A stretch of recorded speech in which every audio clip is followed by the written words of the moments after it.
কালু রে, স্যার তো এখনো আসছে না কেন রে? স্যার কি তোর কথা মতো আসবে? স্যারের টাইম হলে স্যার ঠিকই চলে আসবে। আমার মনে হয় স্যার তো আজকে আসতে একটু লেট করবে। তোরা বস, আমি একটু ঘুরে আসি। ওই লেবু ভাই, কোথায় যাচ্ছিস তুই? ও লেবু, তুমি কোথায় যাচ্ছ লেবু সোনা? তোরা যাবি কি তাইলে বলবো। আগে তুই বল তো, তুই যাচ্ছিস কোথায়? আয় খিচুড়ি খেতে যাবি, ছুটে ছুটে আয়। আয় খিচুড়ি খেতে যাবি, ছুটে ছুটে আয়। আয় খিচুড়ি খেতে যাবি, ছুটে ছুটে আয়।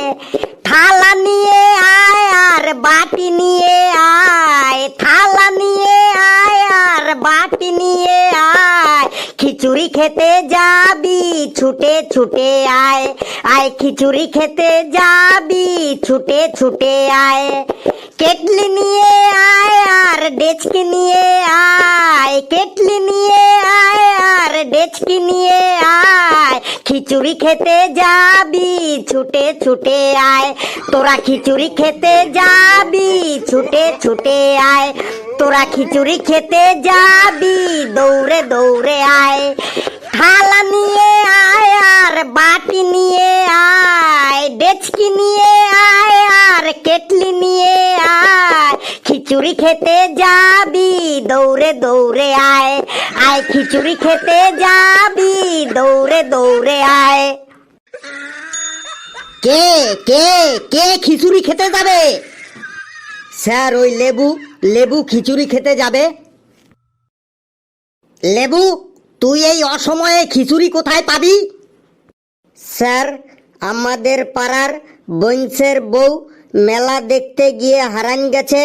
বংশে সেই আনন্দে আজ সবাইকে খিচুড়ি খাওয়াবে বটে। কি সাংঘাতিক দিনকাল পড়েছে রে বাবা! বউ হারানোর আনন্দে লোকে আবার আজকাল খিচুড়ি খায়। স্যার, শুধু খিচুড়ি নয়, সাথে পায়েস, চাটনি আর পাঁপড়ও খাওয়াবে বটে। তো তুই খিচুড়ি খেতে যাবি, তো তুই একা যা, ওদের আবার ডাকছিস কেন? স্যার, ওরা সবাই আমার জিগরি দোস্ত বটে, তাই ওদেরকেও ডাকলাম। অনেক হয়েছে, এবার চুপচাপ জায়গায় গিয়ে বস, না হলে মেরে তোকে আজ আমি খিচুড়ি বানিয়ে ছাড়বো। এই, তোরা সবাই বসে পড়। আর কালু, তুই শোন তো বাবা এখানে। বলুন স্যার, আপনার কি সেবা করতে পারি? এই নে, এই নে, এই নে। আমার সেবা করবি তাই না? এই নে, ডান দিক থেকে নে, বাঁ দিক থেকে নে। এই নে, এই নে। স্যার, আমাকে শুধু শুধু মারছেন কেন?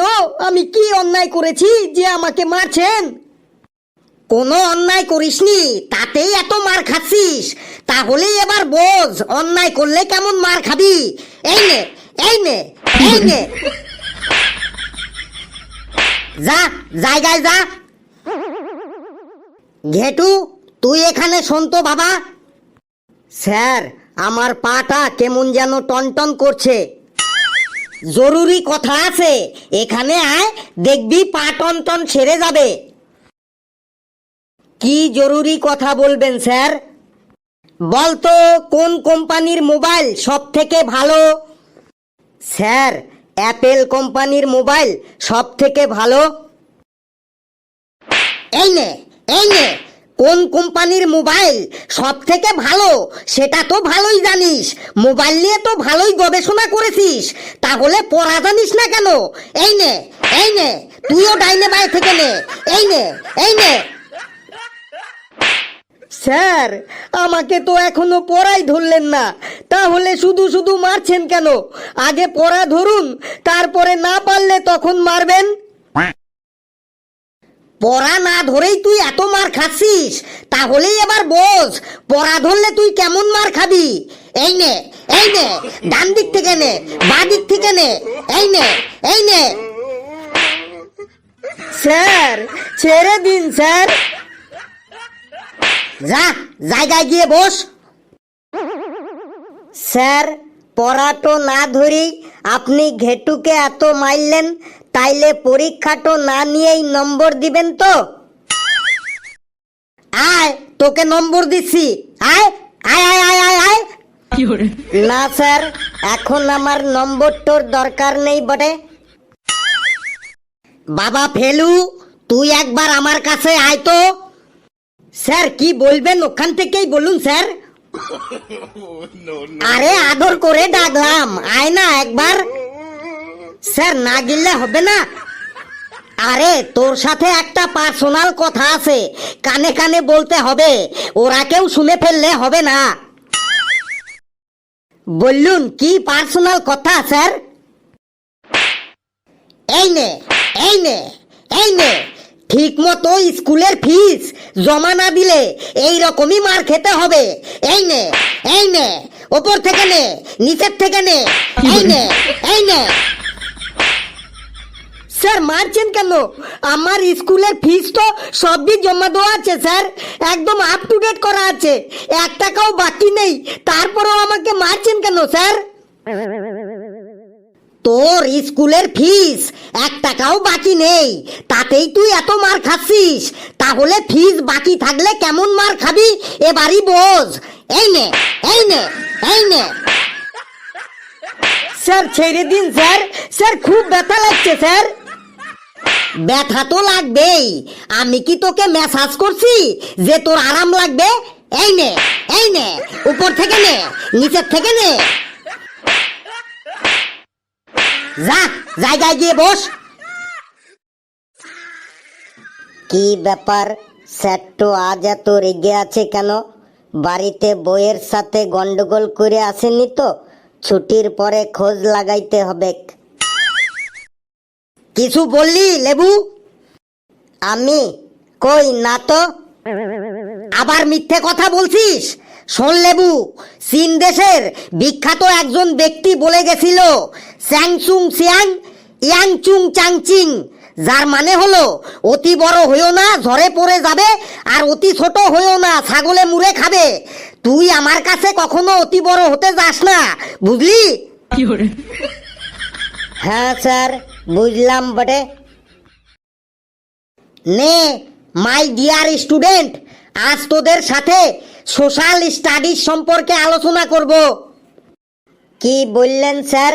Social studies? দেখো দেখো, আমি বললাম সোশ্যাল স্টাডিজ, আর এ শুনছে সোশ্যাল স্টাডিজ। আরে সোশ্যাল স্টাডিজ মানে সমাজবিদ্যা, সমাজবিদ্যা। শোন, সমাজবিদ্যা হলো এমন একটা সাবজেক্ট, এখানে প্রাচীন কাল থেকে আজ পর্যন্ত আমাদের সমাজের কেমন কেমন পরিবর্তন হয়েছে, সমাজ কিভাবে সৃষ্টি হয়েছে, সেখানে মানুষের চিন্তাধারা কি, মানুষের কার্যকলাপ কি, মানুষ যে সমাজকে বিভিন্নভাবে পরিবর্তন করেছে এবং পরিবর্তন করতে যাচ্ছে, সেই সমস্ত কিছুই এই সমাজবিদ্যায় আলোচনা করা হয়। আজ আমি তোদের দেখব সমাজবিদ্যা সম্পর্কে তোদের কার কেমন জ্ঞান আছে। হাবলু তুই দাঁড়া। দাঁড়িয়েছি স্যার। তুই আগেকার দিনের সমাজ আর এখনকার দিনের সমাজের মধ্যে একটা পার্থক্য বল। স্যার আগেকার দিনের মানুষের মধ্যে অনেক ফুর্তি ছিল, আনন্দ ছিল, তারা অল্প বয়সেই বিয়ে করে ছেলেপুলের বাপ হয়ে যেত। আর এখনকার দিনে বাপ মায়েরা ছেলে মেয়েকে বিয়েই দিতে চায় না। সমাজের এত কিছু থাকতে তোর বিয়েটাই মনে পড়লো? তুইও এদের সাথে থাকতে থাকতে দিন দিন একটা গুপিযন্ত্র হয়ে যাচ্ছিস। পেশি, এবার তুই বল, আগেকার দিন আর এখনকার দিনের মধ্যে একটা পার্থক্য বল। স্যার আগেকার দিনে 10 টাকায় 10টা ফুচকা পাওয়া যেত, তারপরেও আবার একটা ফুচকা ফাউ দিত। আর এখনকার দিনে 10 টাকায় 4টে ফুচকা দেয়, আর ফাউ চাইলেই ধমক দেয়। দেখেছিস দেখেছিস, সমাজের এত কিছু থাকতে এ আবার ফুচকার কাহিনী শুরু করলো। তুই দাঁড়িয়েই থাক। নে এবার ঘেটু বল, আগেকার দিন আর এখনকার দিনের মধ্যে একটা পার্থক্য বল। স্যার, আগেকার দিনে বাড়িতে পাহারা দেবার জন্য বাড়ির সামনে একটা করে মানুষ বসিয়ে রাখতো, যাতে বাড়িতে একটাও কুকুর ঢুকতে না পারে। আর এখনকার দিনে মানুষ বাড়ির সামনে কুকুরকে বসিয়ে রাখে, যাতে বাড়িতে একটাও মানুষ ঢুকতে না পারে। কথাটা তুই মন্দ বলিসনি। আগেকার দিনে মানুষ খুব বিশ্বস্ত ছিল, আর এখনকার দিনে মানুষের থেকে কুকুরই বেশি বিশ্বস্ত। ঘেটু, তুই বসে পড়। ফেলু, তুই দাঁড়ালি কেন? স্যার, এর পরের বক্তা আমি তো। বক্তা? তুই বক্তা কোথায় পেলি? তুই কি এখানে রাজনীতির ভাষণ দিতে এসেছিস যে তুই বক্তা হবি? না, মানে আমি বলতে চাইছি এর পরে তো আমার পালা। আবার পালা? এখানে কি যাত্রার আসর বসেছে যে এরপর তোর পালা হবে? স্যার, ব্যাপারটা আপনি বুঝতে পারছেন না। আমি বলতে চাইছি এরপর আমাকে ধরবেন তো। কেন? তোকে ধরবো কেন? তুই কি চুরি করেছিস নাকি পকেটমারি করেছিস যে তোকে আমি ধরবো? স্যার, আমি বলতে চাইছি এরপর আমাকে কোশ্চেন ধরবেন তো, কোশ্চেন। না, আমি আমার প্রেশারটাকে এখনই বাড়াতে চাইছি না। তুই চুপচাপ বসে থাক। ওটাকে কালু নাকি? কালু, তুই দাঁড়া। দাঁড়িয়েছি স্যার। কালু, তুই বলতো আগেকার দিন আর এখনকার দিনের মধ্যে একটা পার্থক্য কি? স্যার, আগেকার দিনে বাড়িতে কোনো অনুষ্ঠান হলে বাড়ির সব লোকজন মিলে সারাদিন ধরে রান্নাবাড়ি করত, আর নাচানাচি করার জন্য পয়সা দিয়ে বাইরে থেকে হায়ার করে লোকজন নিয়ে আসা হতো। আর এখনকার দিনে বাড়িতে কোনো অনুষ্ঠান হলে রান্নাবাড়ি করার জন্য পয়সা দিয়ে বাইরে থেকে হায়ার করে লোক নিয়ে আসা হয়, আর বাড়ির সব লোকজন মিলে সারাদিন ধরে নাচানাচি করে। কথাটা তুই মন্দ বলিসনি কালু, তুই বসে পড়। এবার লেবু দাঁড়া। স্যার, দাঁড়ান গেছি। লেবু বল, আগেকার দিন আর এখনকার দিনের মধ্যে পার্থক্য কি? স্যার, আগেকার দিনে মানুষ বাড়িতে খেত আর বাইরে হাঁকতো, আর এখনকার দিনে মানুষ বাইরে খায় আর বাড়িতে হাগে। আগেকার মানুষ বাড়িতে খেত, বাইরে হাঁকতো, আর এখনকার মানুষ বাইরে খায়, বাড়িতে হাগে। ব্যাপারটা তো বুঝলাম না, একটু বুঝিয়ে বলতো। স্যার, আগেকার দিনের মানুষরা সবাই বাড়িতেই রান্না বাড়ি করে বাড়ির খাবারই খেত, কিন্তু তাদের হাঁকবার জন্য বাড়িতে কোনো পায়খানা ছিল না বটে, তাই তারা হাঁকবার সময় বাড়ির বাইরে গিয়ে মাঠে ঘাটে হাঁকতো। আর এখনকার মানুষজন বাড়িতে রান্না বান্না কম করে, তারা সবাই বাইরে থেকেই, মানে হোটেল রেস্টুরেন্ট থেকেই খেয়ে আসে, আর বাড়িতে এসে পায়খানাটাতে হাগে বটে। লেবু, তুই কথাগুলো মন্দ বলিসনি, তোর কথার মধ্যে লজিক আছে, কিন্তু ওই হাগাহাগির ব্যাপারটা না বললেই পারতিস। তুই বসে পড়।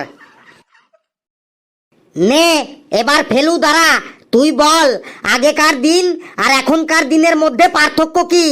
কিন্তু মনে রাখিস কোনো উল্টো পাল্টা কিছু বলবি না কিন্তু। স্যার, আগেকার দিন আর এখনকার দিনের মধ্যে পার্থক্য হইল, আগেকার দিনের মানুষ ছিল সহজ সরল ও সত্যবাদী, আর এখনকার দিনের বেশিরভাগ মানুষই হলো চোর, ছ্যাচোর আর চিটিংবাজ মার্কা। স্যার, আগেকার দিনে যে কোনো দোকানের সামনে লেখা থাকতো কাস্টমারই হইল আমার পরম বন্ধু, সেই লেখা দেখে নিজেকে সেলিব্রিটি মনে হতো। আর এখনকার দিনে দোকানের সামনে লেখা থাকে আপনি সিসি ক্যামেরার আওতায় আছেন, এটা দেখে নিজেকে চোর মনে হয়। স্যার, আগেকার দিনে ফোনটা দড়ি দিয়ে বাঁধা থাকতো। এই দাঁড়া, আগেকার দিনে ফোনটা দড়ি দিয়ে বাঁধা থাকতো তার মানে স্যার ল্যান্ড ফোনের কথা বলছি, ওটার সাথে তার লাগানো ছিল না। ও আচ্ছা, ল্যান্ড ফোনের তারটাকে তুই দড়ি বলেছিস, বেশ, তারপরে বলে যা। স্যার, আগেকার দিনে ফোনটা দড়ি দিয়ে মানে তার দিয়ে বাঁধা থাকতো, তখন কোনো প্রবলেম হয়নি। প্রবলেম শুরু হলো ফোনটা যেদিন থেকে তার থেকে খোলা হলো, মানে আধুনিক সভ্যতায় যাকে মোবাইল ফোন বলে। আগেকার দিনে মানুষে মানুষে যখন ঝগড়া হতো তখন সেই ঝগড়া শুনতে গোটা পাড়ার লোক এক জায়গায় হয়ে যেত। ঝগড়াগুলো শুনতেও খুব ভালো লাগতো, সবার হারির খবর গোটা গ্রাম জেনে যেত। কিন্তু এখনকার দিনে এই মোবাইল আসার পর থেকে কেউ আর আগের মতো চিল্লিয়ে চিল্লিয়ে ঝগড়া করে না। এখন সবাই মোবাইলে মোবাইলে ঝগড়া করে, এ ওকে আনফ্রেন্ড করে দিচ্ছে, সে তাকে ব্লক করে দিচ্ছে। মানে এখনকার ঝগড়া হলো ডিজিটাল ঝগড়া। তারপরে স্যার, আগেকার দিনে মানুষ প্রেম ভালোবাসা করলে তাদের সাক্ষী থাকতো চন্দ্র সূর্য, আকাশ বাতাস নদী। আর এখনকার দিনে মানুষের প্রেম ভালোবাসার সাক্ষী থাকে মোবাইলের ছবি, স্ক্রিনশট, তারপরে গোপন video, call recording, WhatsApp chatting, তারপরে মেসেঞ্জারের মেসেজ। ফেলু, তুই থাম থাম থাম বাবা। সোশ্যাল স্টাডিজ সম্পর্কে তোর বহু বহু বহু জ্ঞান আমি বুঝতে পেরে গেছি। এই তোরা বস, আমি এবার যাই। বন্ধুরা, ভিডিওটি কেমন লাগলো আপনারা কমেন্টসে জানাবেন, আর ভিডিওটি লাইক করবেন, যত পারেন শেয়ার করবেন, আর চ্যানেলটিকে সাবস্ক্রাইব করে আমাদের সাথেই থাকবেন। হাসতে থাকুন, সুস্থ থাকুন, যত বেশি হাসবেন তত বেশি সুস্থ থাকবেন। আর আমি কি কিছু ভুল বললাম? আগেকার দিনে মানুষের প্রেম ভালোবাসার সাক্ষী থাকতো চন্দ্র সূর্য, আকাশ বাতাস নদী পাহাড়। আর এখনকার দিনের মানুষের প্রেম ভালোবাসার সাক্ষী থাকে মোবাইলের ছবি, স্ক্রিনশট, তারপরে গোপন ক্যামেরার ভিডিও, কল রেকর্ডিং, হোয়াটসঅ্যাপের চ্যাটিং, তারপরে মেসেঞ্জারের মেসেজ।